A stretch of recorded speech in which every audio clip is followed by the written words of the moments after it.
Welcome back to my YouTube channel moderneducation.com। आज का topic है 12th क्लास का फिजिक्स चैप्टर 1 विद्युत क्षेत्र तथा विद्युत आवेश VVI ऑब्जेक्टिव एग्जाम रिलेटेड है। तो चलिए वीडियो को स्टार्ट करते हैं। पहला प्रश्न पूछा जा रहा है, आवेश का विमा होता है। ए ऑप्शन है AT, बी ऑप्शन है AT इनवर्स 1, सी ऑप्शन है A inverse T, D option है AT स्क्वायर। तो इसका राइट आंसर हो जाएगा A। इसका राइट आंसर हो जाएगा, इसका राइट आंसर A हो जाएगा AT। आवेश का विमा AT होता है। अगला प्रश्न पूछा जा रहा है, एप्सिलॉन नॉट का मात्रक होता है। एप्सिलॉन नॉट का मात्रक होता है, ए ऑप्शन है Nm⁻⁻1 इनवर्स 1, बी ऑप्शन है Fm इनवर्स 1, सी ऑप्शन है Cv इनवर्स 1, डी ऑप्शन है Fm। तो इसका राइट आंसर हो जाएगा 2 नंबर प्रश्न का राइट आंसर, इसका Fm इनवर्स 1 इसका राइट आंसर। अगला प्रश्न में किसी दूरी पर अवस्थित दो आवेशित कण के बीच विद्युत बल F है। यदि उनके बीच की दूरी आधी कर दी जाए तो विद्युत बल का मान होगा। इसमें पूछा जा रहा है किसी दूरी पर अवस्थित दो बिंदु आवेश कण के विद्युत बल F है। यदि उनके बीच की दूरी आधी कर दी जाए तो विद्युत बल का मान होगा। ऑप्शन के हिसाब से आप इसका जवाब दे सकते हैं। तो इसका राइट आंसर होगा 4F इसका राइट आंसर, 4F इसका राइट आंसर होगा। अगला प्रश्न, दिए गए चित्र में यदि आवेश Q पर कुल प्रभावी बल 0 है तो Q/Q का मान है। Q/Q का मान पूछा जा रहा है, आप चित्र में देख सकते हैं और इसका जवाब दे सकते हैं।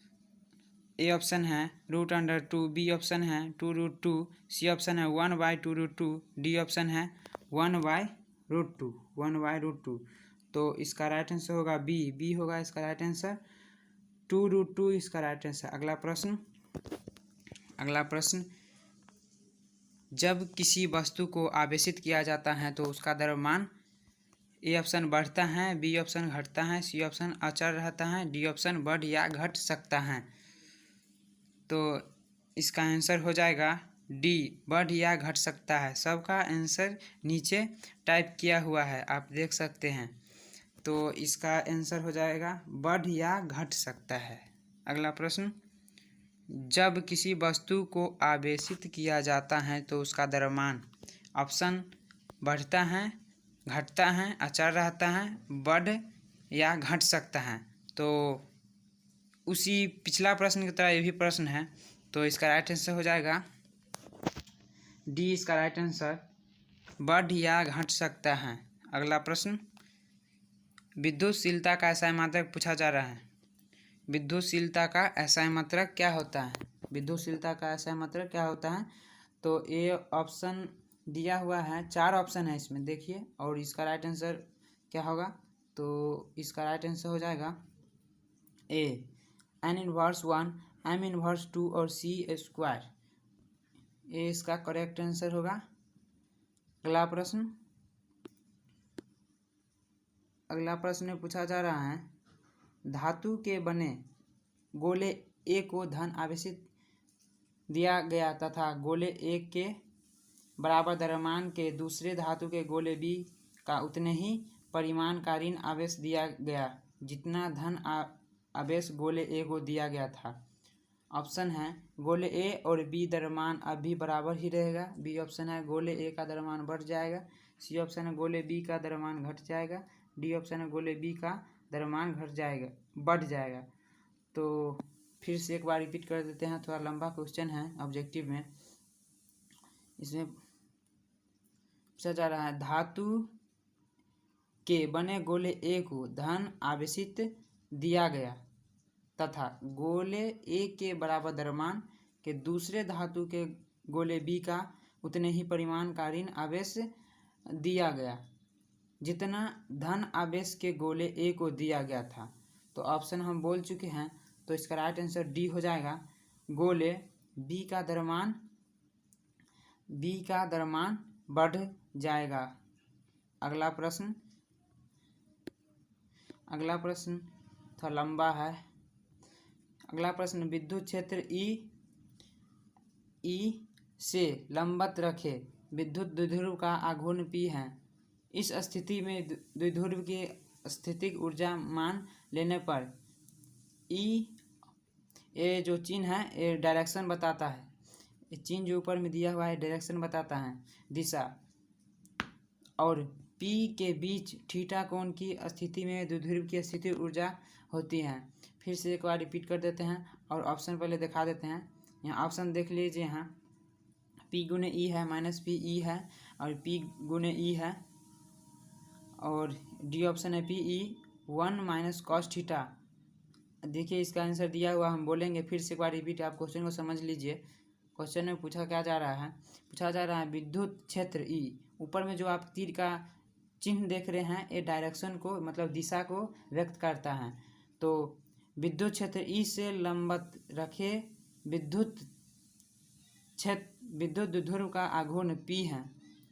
इस स्थिति में विद्युत द्विध्रुव की स्थिति ऊर्जा शून्य मान लेने पर E और P के बीच थीटा कोण स्थिति में द्विध्रुव की स्थिति ऊर्जा होती है।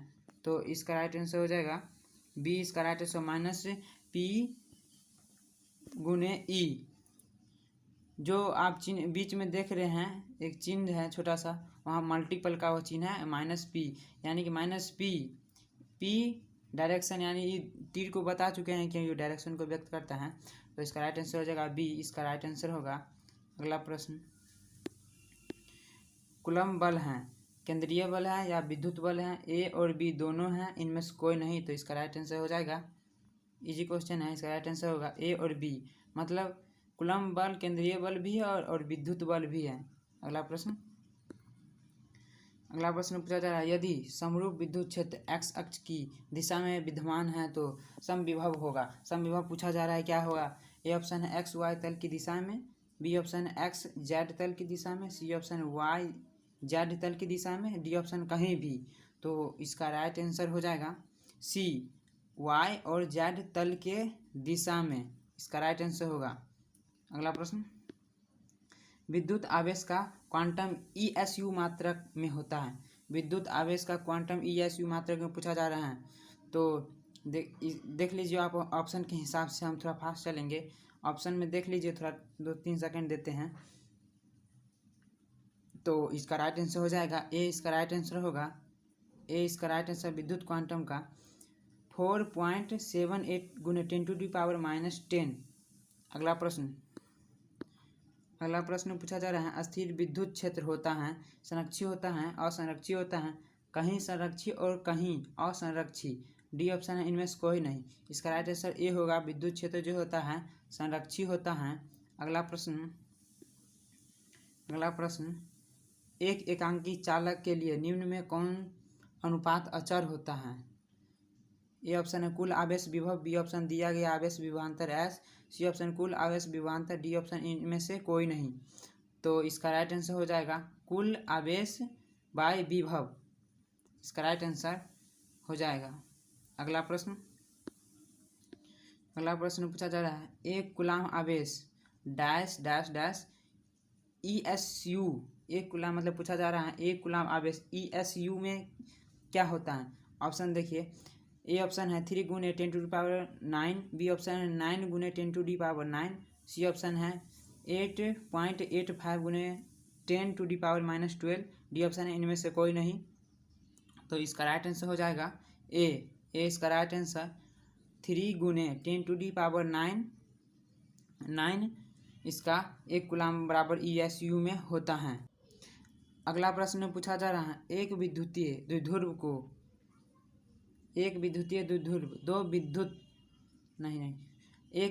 द्विध्रुव दो विपरीत आवेशों से बना है, जिनके परिणाम +3.2 गुने 10⁻⁻19 कूलम एवं -3.2 गुने 10⁻⁻ 19 कूलम है और उनके बीच की दूरी 2.4 गुने 10⁻⁻10 मीटर और विद्युतीय द्विध्रुव का आघूर्ण है। ऑप्शन देख लीजिए आप, ऑप्शन के साथ जवाब दे सकते हैं। हम थोड़ा टाइम देते हैं। देखिए ऑप्शन देख लीजिए, इसका ऑप्शन देख लीजिए। तो इसका राइट आंसर हम बता देते हैं। इसका राइट आंसर हो जाएगा 15 नंबर क्वेश्चन का राइट आंसर बी। इसका राइट आंसर होगा 7.68 गुने 10⁻⁻29 सेमी। इसका राइट आंसर हो जाएगा। अगला प्रश्न 16 नंबर प्रश्न में पूछा जा रहा है, एक आवेशित चालक की सतह के किसी बिंदु पर विद्युतीय क्षेत्र की तीव्रता। एक आवेशित चालक की सतह के किसी बिंदु पर विद्युतीय क्षेत्र की तीव्रता। ए ऑप्शन है शून्य होती हैं, बी ऑप्शन है सतह के लंबवत होती हैं, सी ऑप्शन सतह के स्पर्शीय होती हैं, डी ऑप्शन सतह पर 45 डिग्री पर होती है। तो इसका राइट आंसर होगा बी, सतह के लंबवत होती हैं, सतह के लंबवत होती हैं। अगला प्रश्न में पूछा जा रहा है, विद्युत क्षेत्र ई और विभव वी के बीच संबंध होता है। संबंध पूछा जा रहा है, विद्युत क्षेत्र और विभव के बीच संबंध पूछा जा रहा है। तो ऑप्शन के हिसाब से आप जवाब दे सकते हैं। ऑप्शन ए दिया हुआ है -dB/dx, बी ऑप्शन है dV/dx, सी ऑप्शन है dE/dx और डी ऑप्शन है dE/dx। इसका राइट आंसर हो जाएगा ए। इसका राइट आंसर होगा -dV/dx, मतलब विद्युत क्षेत्र और विभव के बीच संबंध जो होता है E बराबर -dV/dx। इसका राइट आंसर होगा। अगला प्रश्न, यदि किसी खोखले गोलीय चालक को धन आवेशित किया जाए तो उसके भीतर का विभव डैश होगा, क्या होगा? ऑप्शन के हिसाब से जवाब दे सकते हैं। ए ऑप्शन है शून्य होगा, बी ऑप्शन है धनात्मक और समरूप होगा, सी ऑप्शन है धनात्मक और असमरूप होगा, डी ऑप्शन है ऋणात्मक और समरूप होगा। तो इसका सही आंसर होगा धनात्मक और समरूप होगा, धनात्मक और समरूप इसका राइट आंसर। अगला प्रश्न में पूछा जा रहा है, साबुन के एक बुलबुले को जब आवेशित किया जाता है तो उसकी त्रिज्या बढ़ती है, ए ऑप्शन है, बी ऑप्शन है घटती है, सी ऑप्शन अपरिवर्तित रहती है, डी ऑप्शन शून्य हो जाता है। तो इसका राइट आंसर होगा ए, जब साबुन के बुलबुले को आवेशित किया जाता है तो उसकी त्रिज्या बढ़ती है। इसका ए आंसर राइट हो जाएगा। अगला प्रश्न पूछा जा रहा है, विद्युत द्विध्रुव आघूर्ण का ऐसा मात्रक होता है। ए ऑप्शन है कूलम्ब मीटर, यानी कि कूलम्ब गुने मीटर, मतलब सी गुने एम, बी ऑप्शन है मीटर एम कूलम्ब और सी ऑप्शन है कूलम्ब मीटर स्क्वायर और डी ऑप्शन है कूलम्ब 2 गुने मीटर। तो इसका राइट आंसर होगा ए, कूलम्ब गुने मीटर, यानी सी गुने एम। कूलम्ब को सी से और मीटर को एम से सूचित किया जाता है, ये आप लोग जानते होंगे। इसका राइट आंसर होगा ए। तो आज का टॉपिक यहीं पर समाप्त करते हैं। कुछ क्वेश्चन जो बच गया है नेक्स्ट वीडियो में आप लोगों के बीच फिर से लाऊंगा। तो अभी तक आप लोगों ने मेरा चैनल moderneducation.com को अभी तक सब्सक्राइब नहीं किया, प्लीज़ जाकर पहले सब्सक्राइब करो और बेल आइकन को प्रेस करो ताकि जो भी नोटिफिकेशन जाए इससे पता चले कि वीडियो अपलोड हो चुका है। तो यहीं पर अब वीडियो को समाप्त करते हैं। बाय बाय, मिलेंगे नेक्स्ट डे अगले वीडियो के साथ VVI ऑब्जेक्टिव। Okay bye. जल्दी से जल्दी इस वीडियो को लाइक कीजिए और अभी तक मेरे चैनल को सब्सक्राइब नहीं किया तो इस रेड कलर के बटन को दबा